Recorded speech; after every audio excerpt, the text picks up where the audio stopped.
We've introduced you to Matt Sullivan. We've introduced you to Matt Sullivan and his book, Can't Knock the Hustle, Inside the Season of Protest, Pandemic, and Progress with the Brooklyn Nets Superstars of Tomorrow. It is available now.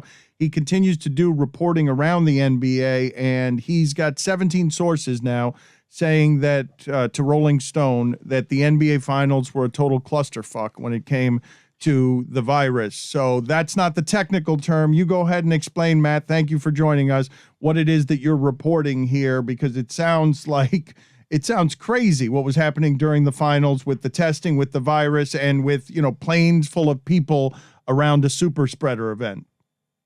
Yeah, the last time I was on with you guys, I had actually just gotten a tip following up my kind of last big COVID feature for Rolling Stone that sparked a lot of questions about Kyrie and really everyone around the league trying to have to answer for their vaccination status. And so I started, digging around, investigating, looking at sources in the Bucks. And let me tell you, Dan, if my book and cracking into the Nets organization was like, I don't know, robbing your local Chase branch with a stick-up crew or something, getting into the Bucks org is like breaking into fucking Fort Knox with your bare hands and a smile. But, people started talking, and more I realized it wasn't just Giannis, it was employees, entourages, and despite the best efforts of the NBA, who was concerned, it sounds like the Bucks really got sloppy. And so I started looking into plane records, into local restaurants in Phoenix where the Bucks had sent this second plane, which they had not been doing in their kind of buttoned up COVID protocols throughout. And that seems like there might have been a patient zero on board, and things really spread from there. What are the most damning details that you were able to pin down? Because this stuff can be tricky no matter how many sources you have. I think that there were more previously reported cases among they call it tier one staff close to the players than Mike Budenholzer or the NBA had ever let on. And then there was kind of this other circle around them, the entourage crew, if you will. And they appeared to mingle at a restaurant that was technically allowed by somewhat loosened protocols for the finals from the NBA. And Coach Mike Budenholzer, according to a source, even kind of encouraged that behavior. And so there's that. And then just kind of this shocking, almost frightening irony to me is that two other sources said that a medical official on the Bucks, who was kind of in charge of keeping this team COVID-free, tested positive himself. And so that just shows you, I think, not necessarily sloppiness, but just that the virus is always winning, and that really, getting vaccinated is a safe way to avoid that kind of nightmare scenario that was really spreading widespread panic throughout the Bucks org and even the Suns. Plenty of vaccinated people, though, tested positive as well in your story.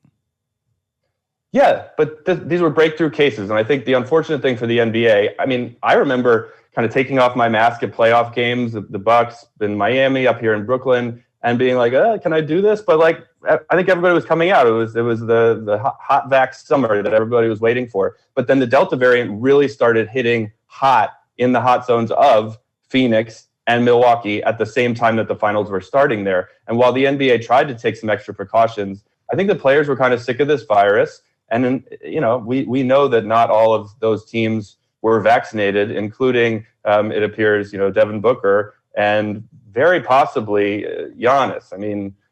If you guys want to dig into this, I'm curious what you think. But, we had talked when I was on here before, okay, maybe Giannis isn't vaccinated. And if he isn't, he's got this kind of backslapping, hugging, whisper in the ear relationship with his brother and teammate / paid cheerleader, Thanasis Antetokounmpo. And we know he missed Game 5. And we know that Giannis is really close to him. Now, how on earth could, it appears that he did test negative, Giannis did, according to my reporting. And it appears that the NBA claims that it finished its contact tracing. But that contact tracing, if you dig into it, is really it's like an interagency dragnet between the FBI and the CIA. And it drags out. It takes a long time. And so the finals were inherently ending. I don't know. I don't want to read too much between the lines, but it's entirely possible that contact tracing dragged out. Maybe somebody looks the other way. We're talking about the big business of basketball here, right? Giannis goes out for Game 5 or 6, not only is the future of sports history kind of that ultimate what if, but I think, the big business of basketball sometimes wins. And so these scientists who work for the NBA, these expert epidemiologists, are kind of talking about asterisks now. Talking about asterisks, Wow. how should Giannis? Now you got Stugat's attention. He hasn't been listening to anything you've been saying. Like, honestly, We're taking away championships, I've been watching him, and he's been nodding to pretend that he's listening. But it's a move he's been doing to me for 20 years, so I'm fluent in it. He does not. He could not tell you a single thing you have said for 5 minutes, man. Not one. Like, I'm going to ask Giannis's brother. The whole thing. Slap on the back. What is this story in the about? ear. Who is Matt Sullivan? You know nothing. Matt Sullivan's the guy who told us about Kyrie and Kevin Durant. He's a great writer. You have been in your phone the entire 5 minutes, but he says asterisk, and all of a sudden, what? Stugatz rises up. Should Giannis have been playing in the finals? There's probably a handful of people who know when Giannis was vaccinated. There's probably a circle of nerds who worked with the contact tracing unit of the NBA who know whether he was really in close contact and possibly should have been quarantined. There's another circle of nerds who I was talking to who kind of work as these epidemiological advisors to the NBA, and they literally studied like 200,000 tests from the NBA. The NBA was transparent with the scientific community, not necessarily with fans. And one of these doctors was telling me, like, this is a straight case study out of a textbook with an asterisk, sort of for the entire universe going through the pandemic. But then there's another doctor was walking me through this like forthcoming New England Journal of Medicine study based on this NBA data. And he was saying, if you take, say, Chris Paul, who was vaccinated and had to take 2 games out, he's vaccinated, so he's not a super spreader. You take someone who is unvaccinated, potentially either of the Antetokounmpo brothers, according to the open secrets within their organization, and they become much more both vulnerable to and able to infect people around them. And so I don't know what you consider an asterisk, Stugatz, but if you are scientifically, skirting some of these NBA protocols and out here endangering people in a public health crisis with your quote unquote personal choice, it seems asterisky to me. I am totally with you. Or you can view it as he was doing what he had to do to win.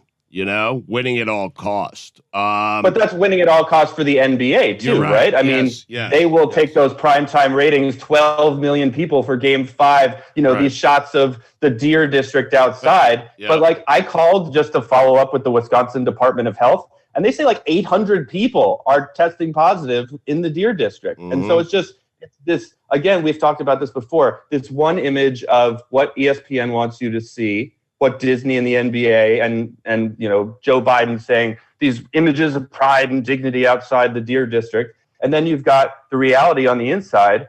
And on the inside, the people who cover this stuff stenograph it.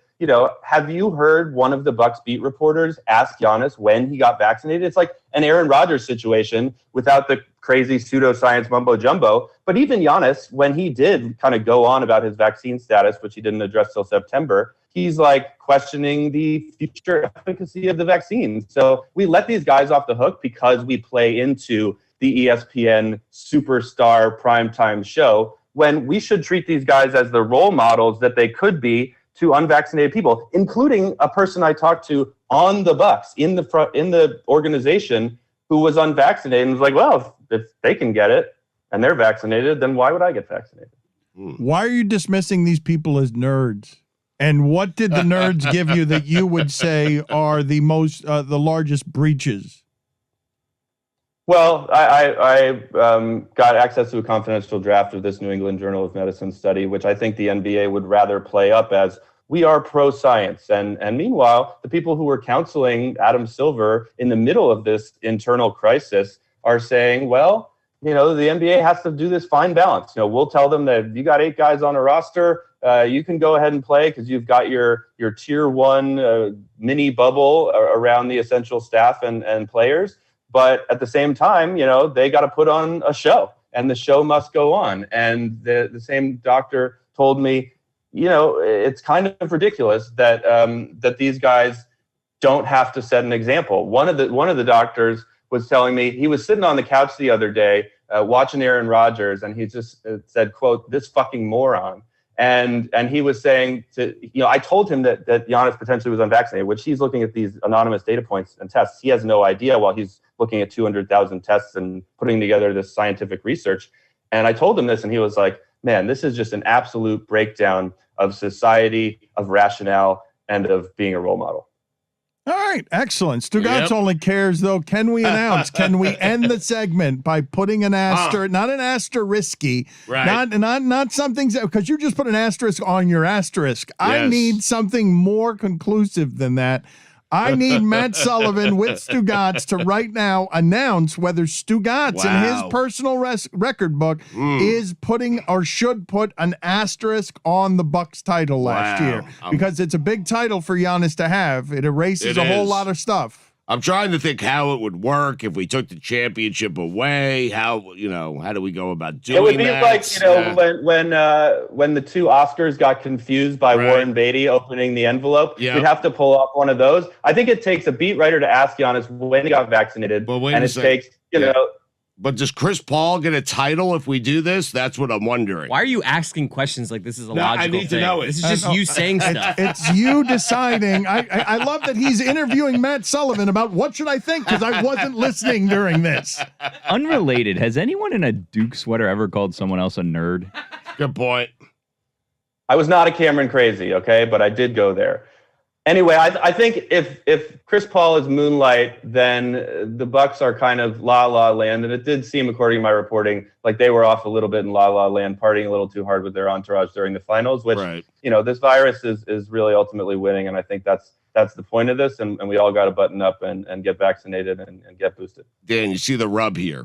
If I take it away from Giannis, I have to give it to Chris Paul. Well, what I've seen is that you weren't listening, and then I told everybody you weren't listening. So you've been waiting all your life for when do I get to put an asterisk on something? But because you weren't listening, you threw it back to Matt, and Matt made the mistake of not knowing you at all by going Moonlighting and La La Land, as if you would understand what that was, because it's got to be Tango and Cash. Rocky, it's got to be anything with action people in it. So now, do we have an asterisk or not? Because I need a button on this segment. I need to figure out whether or not we can make an announcement, yes or no, Stugotz. I can't do it. I just can't, because what I'd be doing is giving a title to Chris Paul, and that would ruin my Chris Paul argument.